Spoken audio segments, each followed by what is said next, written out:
Let's begin. It's 100 days since Trump's inauguration. And where the hell do you begin? The insane tariffs, the deportations, the wrecking ball he's taken to so many parts of the state? And then there's the question we're all asking. Just how much damage can this man do before someone stops him? Reed, did you expect it to be this bad?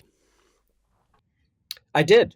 I sometimes call myself your friendly neighborhood Cassandra, always telling the truth and never to be believed. And so, yes, I'm not surprised. That doesn't make me unworried, but it does alleviate a lot of the panic because I am not surprised about this. I did a series of what we would call simulations last summer with a very well thought of NGO here last summer, where we laid out what could possibly happen in a second Trump term. Some of the things that we expected to happen have already happened. Some haven't, but seem to be on the horizon. And, what the quote unquote opposition is doing is what we thought they would do, left with very little power, very little internal cohesion, and very little experience dealing with people like this. I'm not at all surprised this is where we are at this point.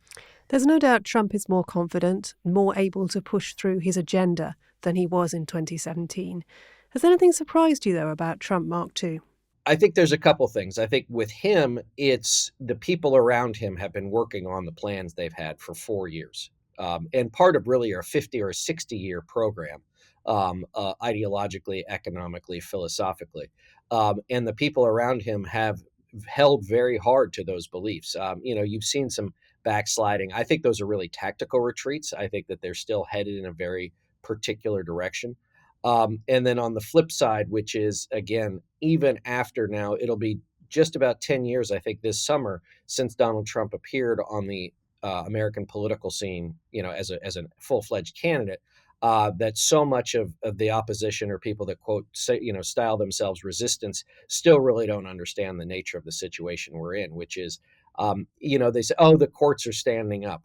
Well, but he's just denied, listening to the U.S. Supreme Court twice. So are they? This court ordered that. This court ordered that. We're pushing back here. We're pushing back there. His poll numbers are, look at how they're falling. Again, all of this as if it still matters to a person who, he's already musing about a third term. 50, 60 years. I'm sorry, I was just thinking, am I ever going to see America again? That's not really an important question in the grand scheme of things, but it just struck me. Marie? And so do you think, and this is maybe me being really optimistic, but do you think that maybe the administration is kind of beginning to run out of bandwidth a bit? Because, they've just done so much in so little time, and quite a few things are kind of falling apart at the moment. So, you've got Musk maybe kind of stepping away from Doge, Hexeth, whatever's going on there. So, can they still do every single thing they've kind of, said they would do, and even sort of like new things they said they would do later? Like, can they still hold everything together? Because it does feel like maybe some things at least are starting to fall apart. No, I think it's a great question. I think that the shock and awe, as we would call it, as it's been called too many times probably, is not an unusual factor. It's not an unusual part of these kinds of people when they come back to power or when they come to power and they have a good idea of what they want to do. So I think your question is right. But remember that we're 100 days in. We're 3 months into 4 years. So even if, let's say, on the whole, things slow down, say 25, 30%, on a day over day, month over month basis, you're still going to see a lot of chaos, a lot of disruption. He can't help himself. And remember that he doesn't care, right? Like this, he's going to be wealthy. The people around him, I spoke to a person who knows some of the people that have been nominated to very senior posts. The first two things about, what it takes to work for Donald Trump at a senior role in his administration are loyalty to him and loyalty to his policy. But the third point is, are you wealthy enough that this doesn't matter? Are you wealthy enough that it's not going to hurt you, that you don't have to go looking for another job? And I think that's really important, which is a lot of otherwise normal people are already being adversely affected by this and are going to be more adversely affected. But the people immediately around him are not. And I think that separation physically, politically, philosophically, and financially makes them far more dangerous than I think that really anybody's understood to this point. Well, on that subject, he's issued a huge number of edicts, but Americans aren't yet feeling their full effects. So on tariffs, the Amazon tariff row that I mentioned earlier is a sign of how sensitive Trump is to public opinion. But people have been wrong before about the likelihood of a public backlash against him. Do you think when tariffs kick in that Trump voters will blame him? That remains to be seen. I would say this is that they are already shifting, and you can see this from Trump himself. You can see this from all his allies. All of the people that came before him, whether or not it was Joe Biden, George Bush, or Barack Obama, created this mess. And now I have to be the one to clean it up, and there's going to be pain because of it. You can't get out of a mess this bad without there being some downside to it. He said it last night in Michigan when he was at a rally. He's going to say it repeatedly, and now you're already starting to hear it from his staunchest supporters.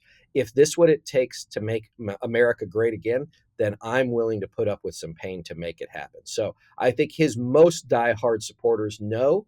I think those on the outer edges who only maybe voted for him because of, say, taxes or because they just don't like Democrats, I think are a little bit different.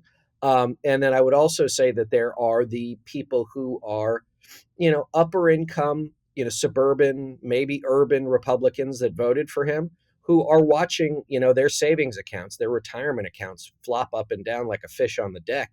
And I think they are the most likely targets right now. But the flip side, too, is that the Democratic Party has to convince its voters to show up, because really, at the end of the day, that's what cost them the election last year.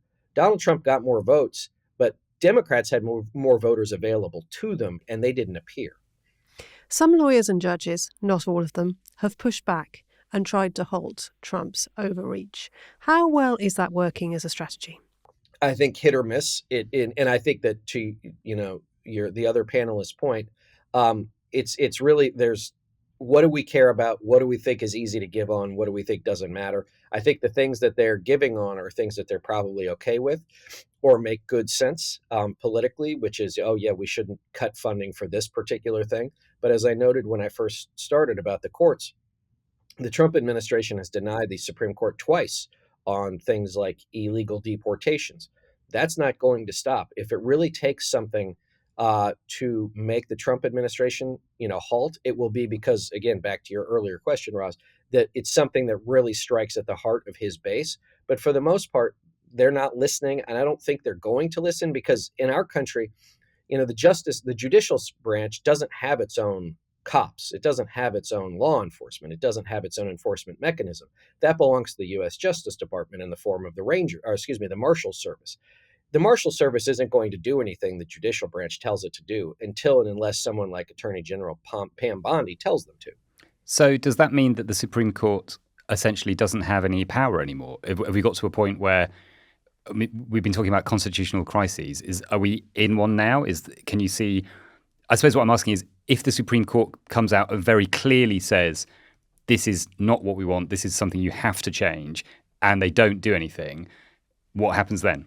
Well, I think we are in a crisis, and I think that's already happened. And I think that in large part, they have only themselves to blame. Last summer, they gave Trump a get-out-of-jail-free card, and he's more than going to use it. They said anything he does in his official capacity as, quote, an official act is not subject to prosecution. So they already did that for him. And I think that the broader piece is that they also have been vilified by the right for decades and decades as unelected, legislators.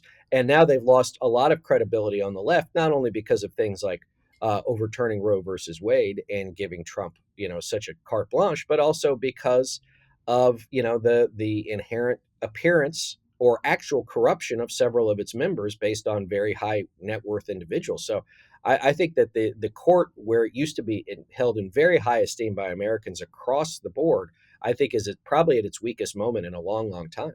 And just turning to the other part of government, do you think Congress will ever find its nerve? It feels like Trump is simply governing through executive order at the moment. Is there anything that Congress can do, or will there be anything that Congress will do to try and sort of limit any of that power? Obviously, it feels like the Republicans are just nodding through everything. But do you think there comes a point where that might change? I think if it wasn't going to happen in the immediate aftermath of January 6th, 2021, it's not going to happen. I think that was the moment that they put the key card on the door and let him walk in. Republicans have been unwilling and unable to do anything. We could talk about the 2026 midterm elections, but that's 15 months away. So no, I wouldn't expect that Republicans will do anything overtly.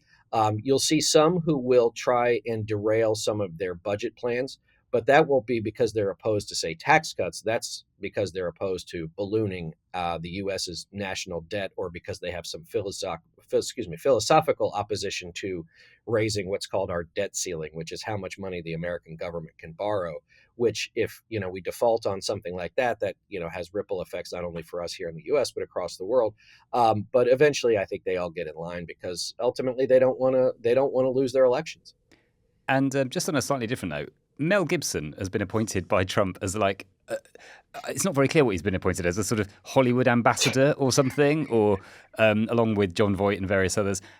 Do you think that's going to have any effect on Hollywood? Do you think Hollywood is going to, bend the knee in the way that so many other institutions have, or will we see a new golden age of films that are anti-presidents like we did after Nixon? I have no idea. I mean, Hollywood's going to go where the money is. And right now they got so many problems of their own, they got to figure it out. I think that obviously a lot of the biggest stars are very, very outspoken. I wouldn't expect that that's going to change. But you take a company like Disney, right, which owns so many other properties and produces so much, they very well could decide that they want to stay out of trouble. But again, I don't know how much they, if you're willing to still go to a movie theater and see a movie, I'm not sure how much Donald Trump's belief it's good or bad has an effect on you. But, I don't put anything past anybody at this point. Trump told a lot of lies in his 100-day speech in Michigan, as usual, on the price of eggs and many other things. But he wasn't wrong that the number of arrests of migrants at the Mexican border is way down. And it's maybe the only real success he can point to at this point. Is that down to his policies, or are there other reasons? I think it's probably most to do with the policies that people don't want to come here. They're afraid of coming here now. Why would they? Why would they if they're just going to either be turned around at the border or be put in a camp for a while, an indeterminate amount of time, and put on an airplane and go sent someplace they're not even from. So yeah, I think, and we saw this, I think, during his first administration too, which is the border policies do reduce crossings. And I think now what you're seeing is that there's a reduction in crossings, which, remember that if you look at a lot of the survey research, the thing that he does have the most support on is immigration.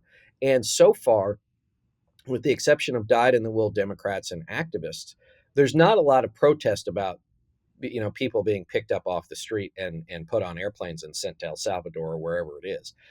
The American people have not yet felt that. They don't seem to be particularly upset about it writ large. And I think there's probably, amongst people who maybe feel uncomfortable about it, it's either, well, they must have done something, or at least it's not me. And these are the pathways that lead to much, much darker places. Yeah. Now, obviously, foreign policy matters, relatively speaking, less to Americans. But there's no peace deal in Ukraine, which was promised. The fighting is continuing in Gaza. China hasn't blinked over the tariffs. And Canada has, of course, elected Mark Carney, who's promised to defend the country's interests against Trump. He's beginning to look ineffectual on the foreign stage. Is there a risk that he will lash out? I mean, maybe by invading Greenland or sending troops to Panama? I think so. My concern is less about being seen as ineffectual and more of a wag the dog situation, in which things here at home get very bad from an economic perspective or a civil justice perspective, and that's how he attempts to distract people, or decides that, oh yeah, I am super powerful, I'm going to retake the Panama Canal, or as you said, Greenland. So I think that Americans are less focused on international affairs than they have been in a long time. Obviously, I think there's still a lot of interest in Gaza, as you noted. There's a lot of interest in Ukraine, as you noted. But the American people seem to have been, we feel, it feels like, just historically, that we're almost like in a 1935, 36 place, right? Like, these are the problems of people far away from, of which we know nothing, right? I think that's the overriding feeling. We were overseas adventurers for a long time. Maybe we need to stop doing that. Not a sentiment that tends to last historically, but No, yeah. no, it does not. Most of the Democrats still give the impression that they're just waiting it out and hoping for a backlash of the kind we've been talking about. Is that the right strategy? No, for a couple of reasons. One is that their own party and their own voters they are not sufficiently loyal to the party to make that a reasonable thing. Second, as we saw last year, and I am absolutely guilty of this, is being anti-Trump isn't enough for a lot of voters. What we're seeing now, and look, I spent a lot of time last fall traveling to Midwestern states, to swing states, to parts of those states that I think a lot of people don't go to unless they live there. And look, these folks don't believe that their votes matter. And I think in too many cases, it's because their votes don't matter. So if Democrats are not going to provide a true, bona fide alternative to, okay, Trump is bad, yes, then what would you do differently? And if it's simply going to be, we should reconstitute the U.S. Agency for International Development, or we're going to rehire political bureaucrats, or we're going to, rededicate the Department of Education. That's not going to do it. The reason why the Trump administration did those things is because they know that most voters either A, don't know what they are, B, don't know what they do, or C, if they do know what they do, they don't like it. So I think that the Democrats really have to spend this time figuring out what it is they're going to be for.